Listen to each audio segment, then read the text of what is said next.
Hey, everybody. Do you want to know how to make delicious and divine dishes that are scrumptious and don't take a lot of time in the kitchen? Do you want to know how to make easy sheet pan suppers and delicious everyday meals, game day cooking, and even some delicious sweet treats? Well, how about knowing some secrets of baking with Betty Crocker or recipe development at General Mills? I am in awe of my guest today. I'm super excited. Thank you so much for joining me. My name is Virginia Willis, and this is Cookbooks with Virginia. And each and every week at 11:30, I have a different guest, and it is truly like the favorite part of my week. I get to meet so many cool people and get to have some great friends, and you get to ask questions of some of your favorite cookbook authors. So this week's guest is Christy Denney, and she has this incredible new book, Scrumptious. And boy, howdy, you could not ask for a better title for this book. So excited. Christy is the force, the strength, the talent, the brain behind the blog, the girl that ate everything. And I am so excited to have her on today. So please, let's all welcome her to the show. Hi, thanks for having me. Oh my I'm gosh. excited. So excited. I was telling Christy before, like I was aware of the blog, but we all know there's so many blogs and so many videos and so much stuff. And I was like blown away, Christy, when I started reading your bio. Oh, thank you. Yeah. I don't know. My bio, I grew up in Arizona. Did you read that part? Yep. She asked me to say a little bit about myself, so I'm kind of interjecting here. Yeah, so please tell everybody a little bit. Okay. So I grew up in Arizona, Mesa, Arizona. I'm the youngest of 10 kids. I went to BYU, Brigham Young University, and got my degree in computer science. So I actually use that on the back end of my blog a lot. And then I met my husband, and we moved to Miami for 15 years, where he played with the Dolphins. Yeah. And now we're back in Utah. So it's been a fun ride. Yeah. That's so cool. Man, Miami, that's quite a geographical distance. And then also like everything. But okay, so 10 kids, and am I correct? You have 5 yourself? Oh, I forgot that. I do have 5 children. They're not here right now. I usually have them everywhere, but they're all at school right now, so we're good. You are used to cooking for crowds, and then I guess so too with a hearty eating NFL playing husband, right? For sure. I was telling someone, so I have 100 first cousins, just first cousins. So literally my whole life we have been just feeding tons of people. So. That's so cool. So, and I know with big families, what's at the table is so important. It what brings everybody together. So let me show everybody your book. Okay. So y'all, her book is Scrumptious. And I want you to please go to the Instagram feed, and you're going to like me and like Christy. All the instructions are right there, and you can enter to win a copy. So, Christy, really, truly. So you do the photography yourself. You do the recipe development yourself. You are a very talented one woman band, man. Oh, thank you.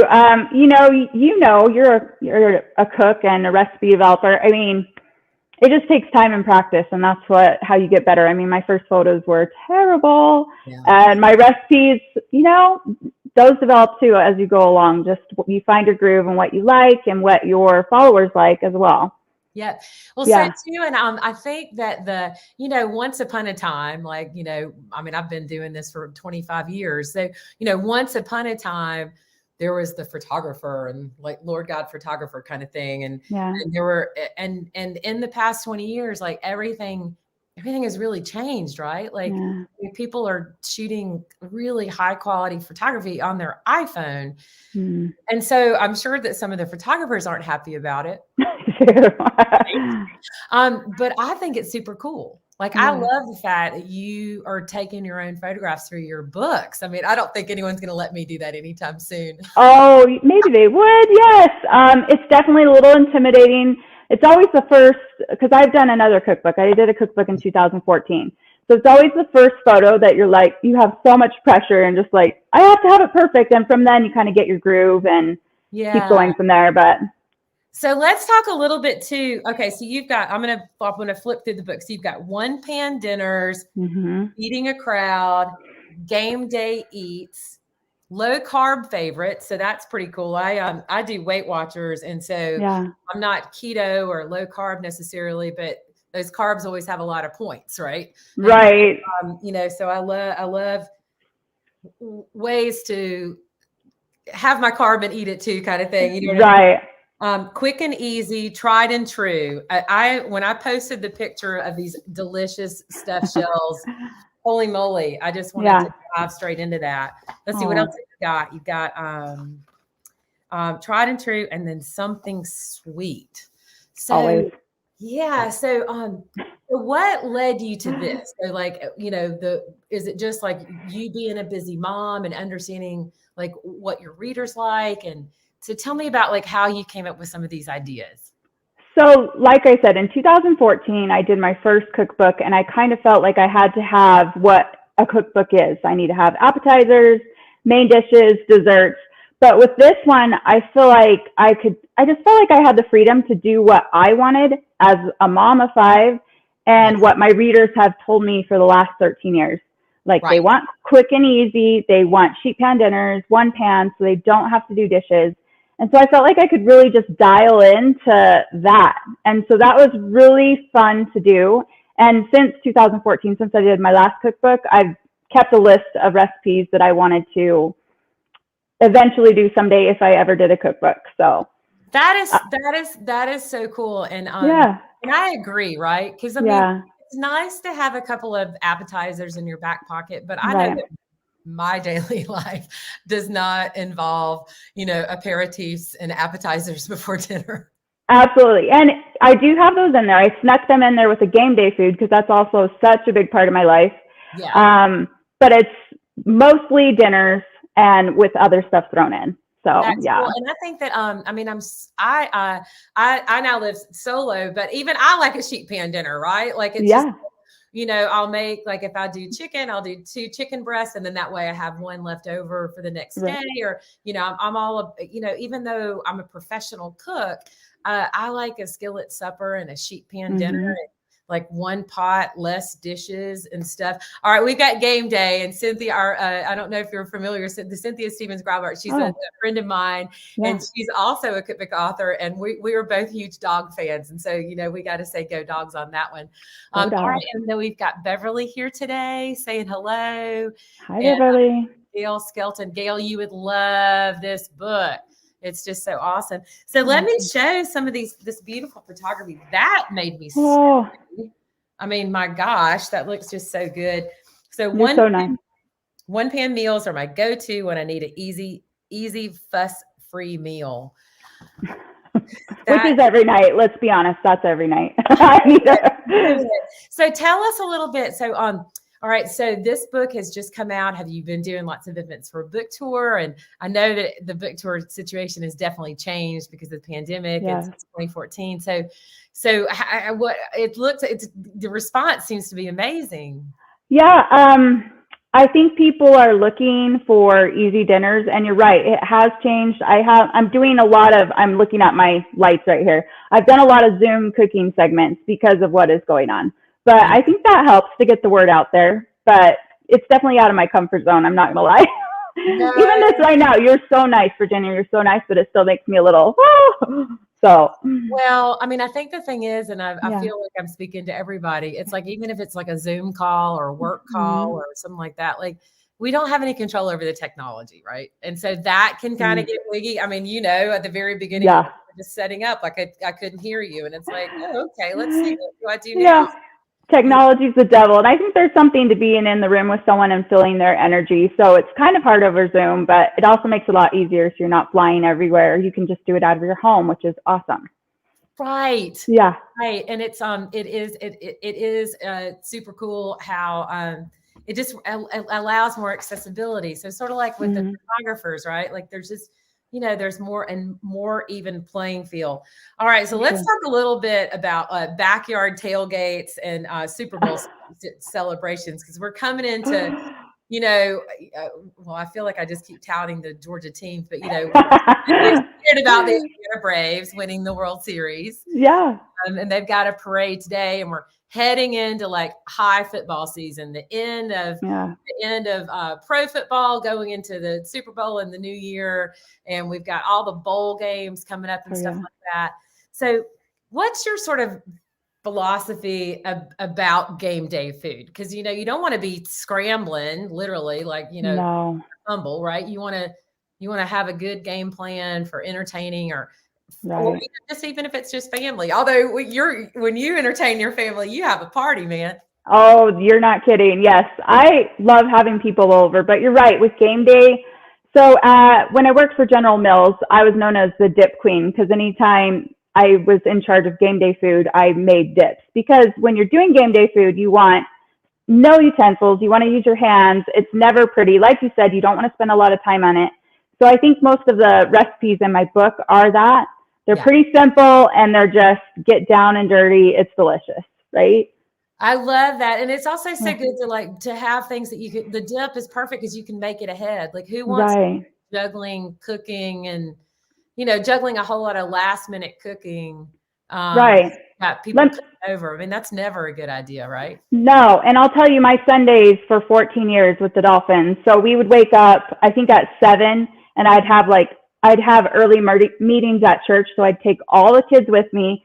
We'd go to church, we'd change in the car, and then we'd go to a game for 4 hours. So when we came home, everything had to be ready. So the night before, I'd prep everything ahead of time, dips, whatever, just so we could come home.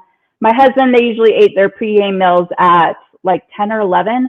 So he was starving. So I feel like I kind of have that system down just because I did it for 14 years. That's so cool. All right, we got a Dolphins fan here too. Yeah. Go Dolphins. Yeah. Oh my gosh. The pizza rolls. Those look phenomenal. I mean, can you go wrong with pizza rolls? You really can't. And when I see a plate like that, that's either that's when I have to make a decision. Like, okay, how many points is that for me? But you know what? When it's so good like that, like, oh my gosh, these cheesy chicken taquitos. Yeah, so those are funny because I do have a lot of food. I'm always cooking food. And so when my kids come home from school, I usually have whatever I fixed that day on the counter. And when I was testing those taquitos, I mean, those were gone in a second. You can tell when the kids kind of like it, but those were gone in a heartbeat. There's no filter with kids and food, is there? Like, no.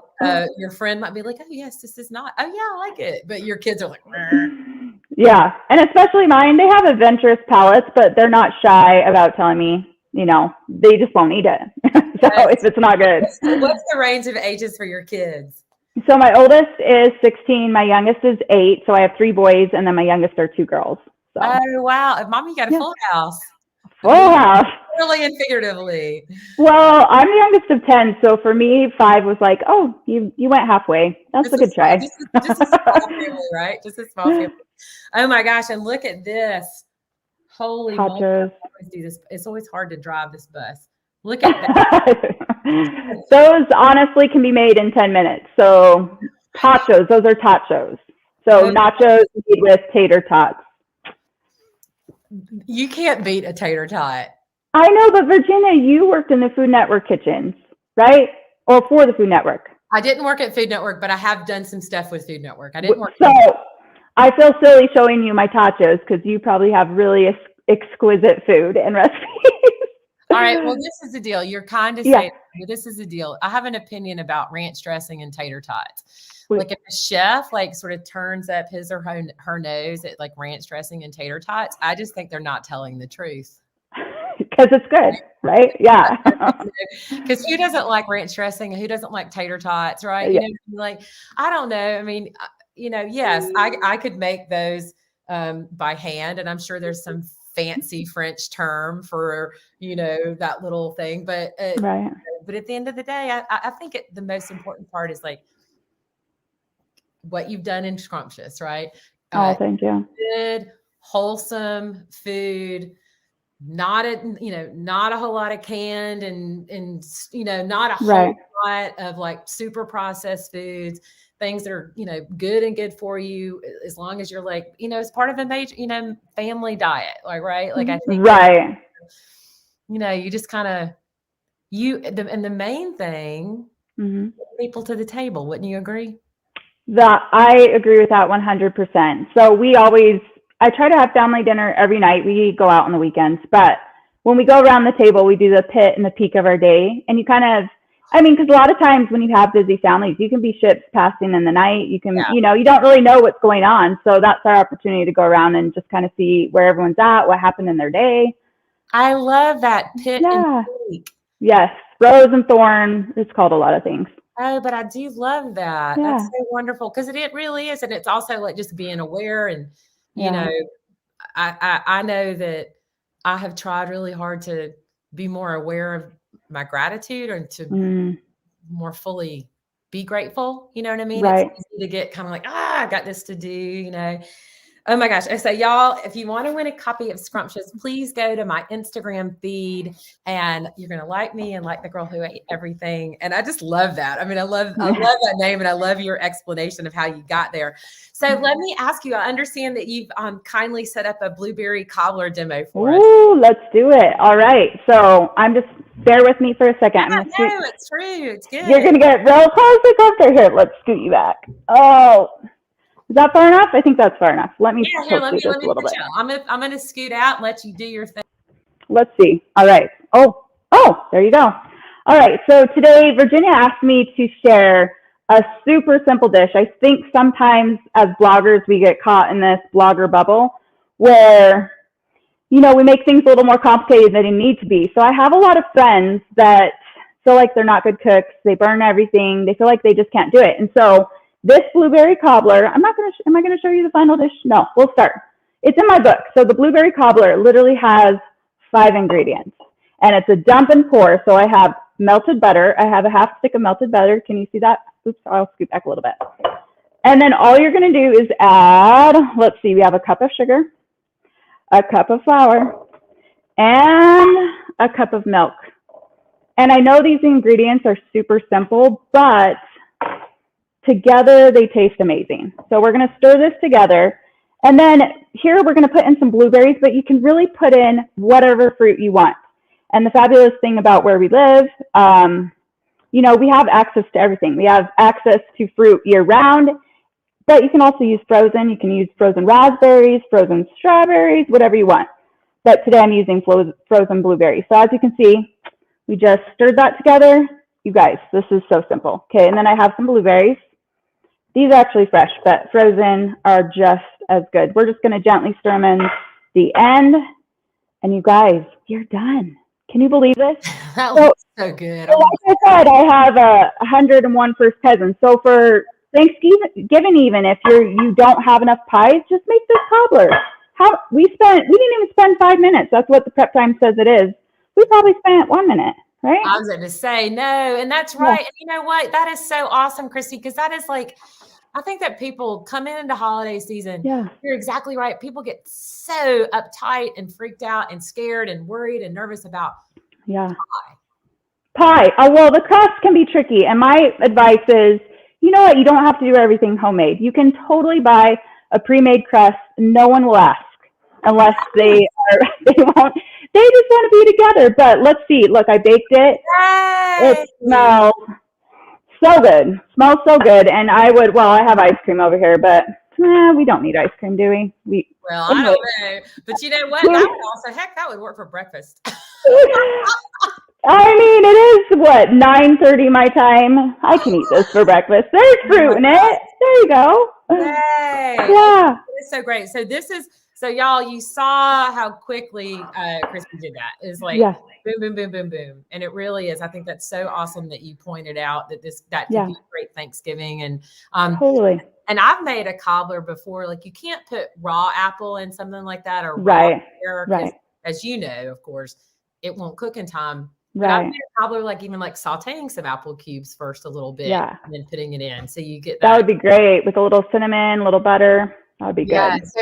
So are you a sweet tooth kind of girl? Is that your thing or? Oh, you know it. So we have this local cookie company, and everyone messages me on Monday because they know I go every week, and they're like, what flavors are good this week? So yes, I kind of have a reputation as a cookie monster. Oh I asked someone, I said, how, because they're these big cookies from this company. And I asked my friend, like, how many have you eaten in one sitting? She's like, I think I ate like half of one. I was like, oh, I ate 4. I think they're like a pound each, right? I ate 4 of them. It's fine. It's fine. It's my thing. That's why. So my website, actually, the icon at the top is a cookie. I saw that. I loved it. Oh my gosh. Oh my gosh. And now I just love that. And I think maybe now that I know that you have the computer science background, it might make a little bit more sense because you've got the creativity, but then you know how to do it, right? But I loved that. I definitely.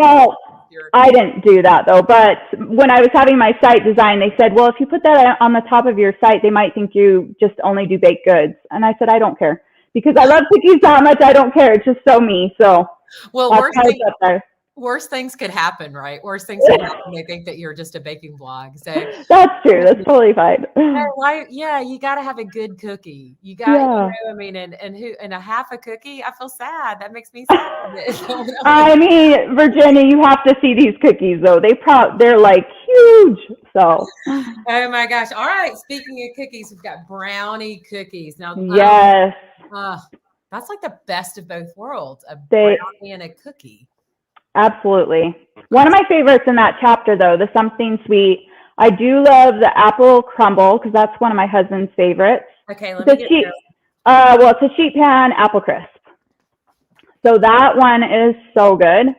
Oh my gosh, there's so many that are so good. Y'all have got to check out. Okay, here's the blueberry cobbler that you just. Oh, there it is. Yeah. There you are. That's awesome, and I love that. And it's literally 1, 2, 3, 4, 5 ingredients. Ooh, yeah. Look at this, the sheet pan apple crisp. Yeah, I love that one. I also love the birthday cake cinnamon rolls. They're in there. My daughter, that's what she asked for her birthday. So those are really good.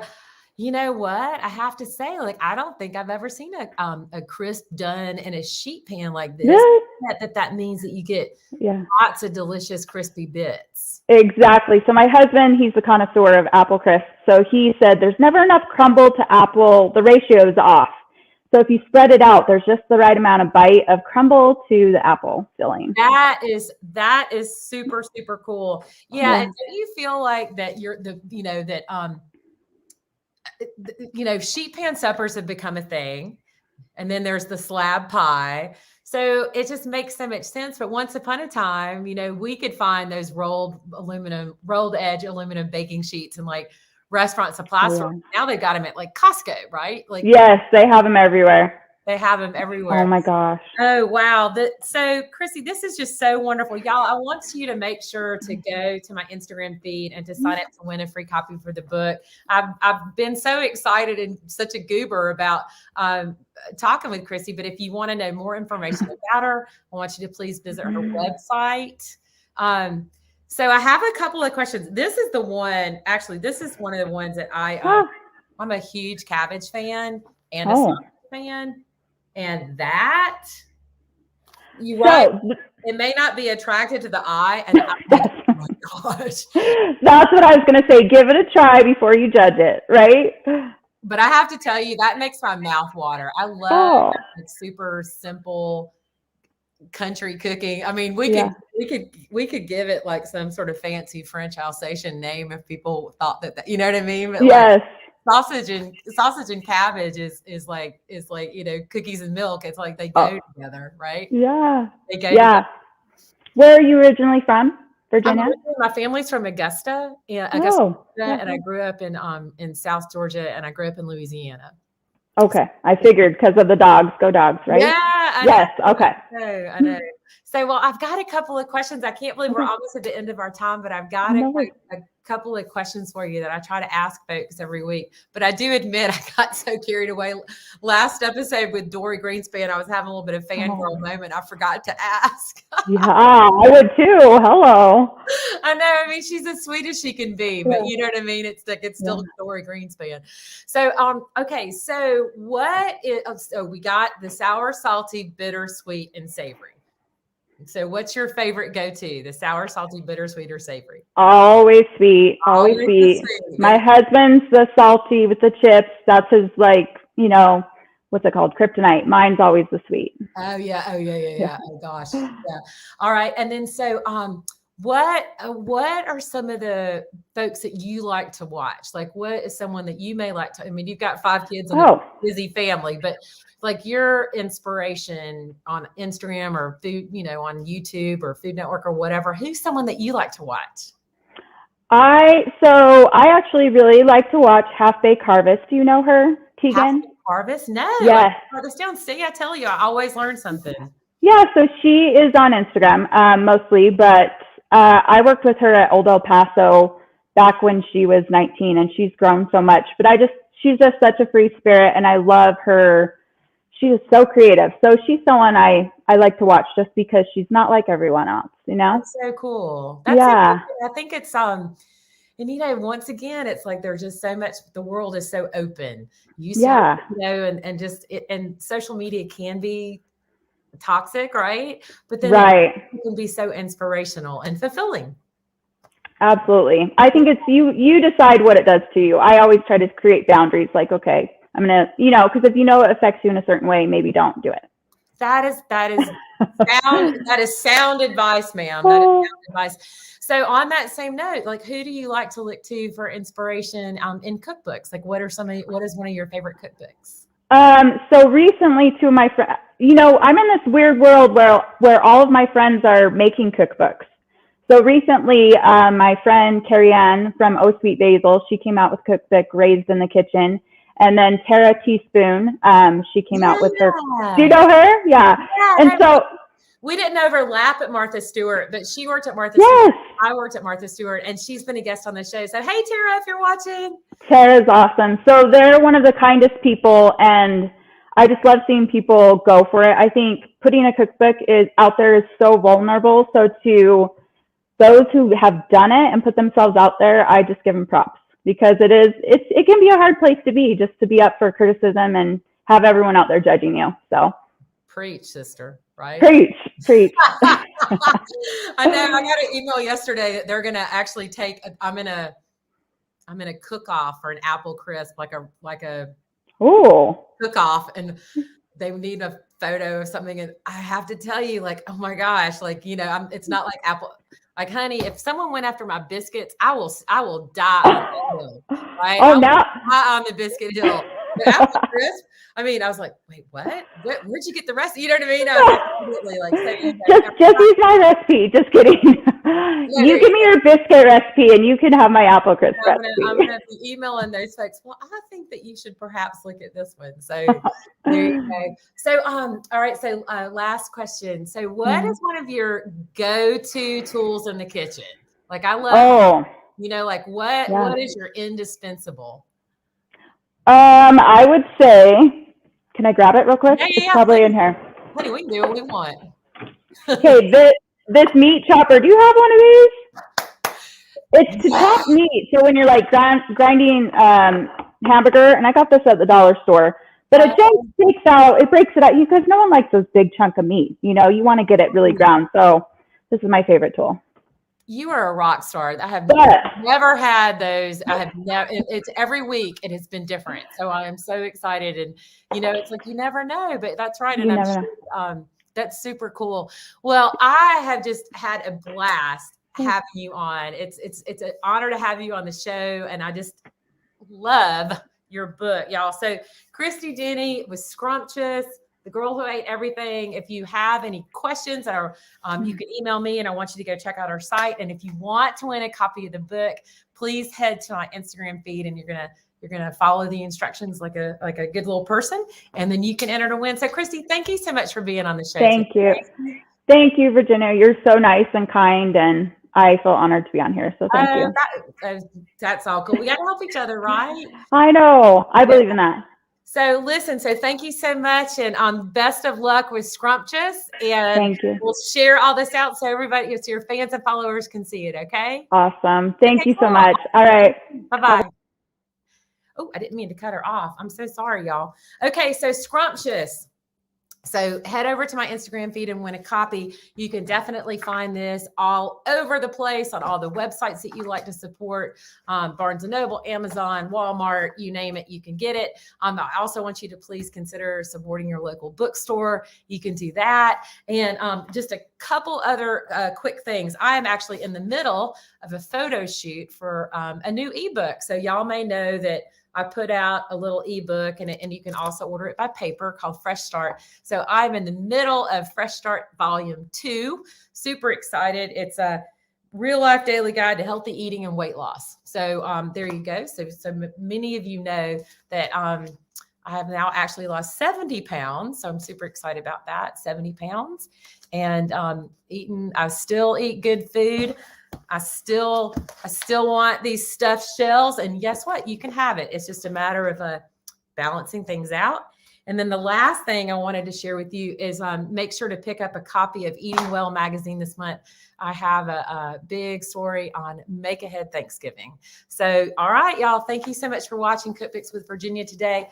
Very last thing, tomorrow, 11:30 a.m., we've got a holiday baking special with Rose Levy-Berenbaum. So please join me on Saturday, the 6th of November for the holiday special with Rose Levy-Berenbaum. And in the meanwhile, head out and get yourself a copy of Scrumptious. All right. Thank you so much for watching, and bon appetit, y'all.